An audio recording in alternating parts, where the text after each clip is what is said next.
జై బీసీ గట్టిగా కవితక్క నాయకత్వం, కవితక్క నాయకత్వం, కవితక్క నాయకత్వం.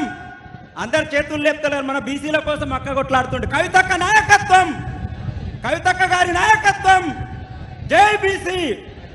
కొనసాగిద్దాం పూలే అంబేద్కర్ ఆశయాలను.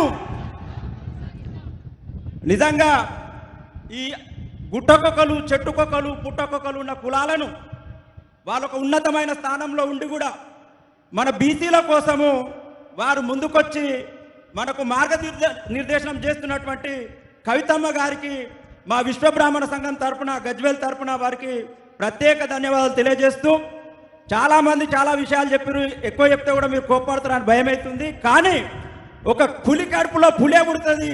ఇవాళ కవితమ్మను చూస్తే ఉక్కుమైల ఇందిరాగాంధీ గుర్తొస్తుంది, కవితమ్మను చూస్తే జయలలిత గుర్తొస్తుంది. మన తెలంగాణకు ఒక కవితమ్మ బ్రాండ్ కావాలి.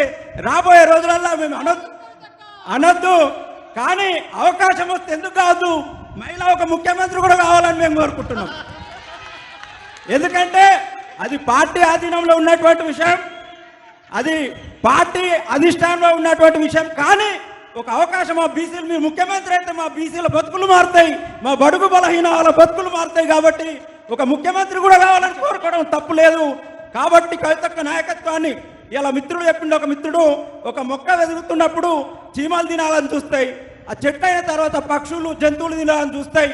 పెద్ద అయిన తర్వాత అదే చెట్టు మనందరికీ నీడనిస్తుంది, పళ్ళనిస్తుంది. ఇలా కవితమ్మ కూడా మనకు చెట్టు మహావృక్షంగా కావాలంటే మనం కంచగా ఉండి, మన బీసీలందరము కంచగా ఉండి కవితక్కను కాపాడుకోవాలి, ముందుకు పోవాలి.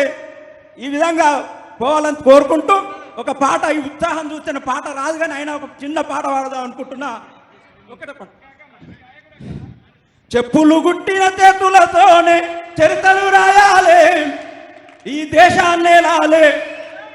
చెప్పులు గుట్టిన చేతులతోనే చరిత్రలు రాయాలే, ఈ దేశాన్నే లాలే. అనగారిన కులాలన్నీ ఐక్యంగా ఉండాలి, కవితక్క వెంట నడవాలి. అనగారిన కులాలన్నీ ఐక్యంగా ఉండాలి, కవితక్క వెంట నడవాలి.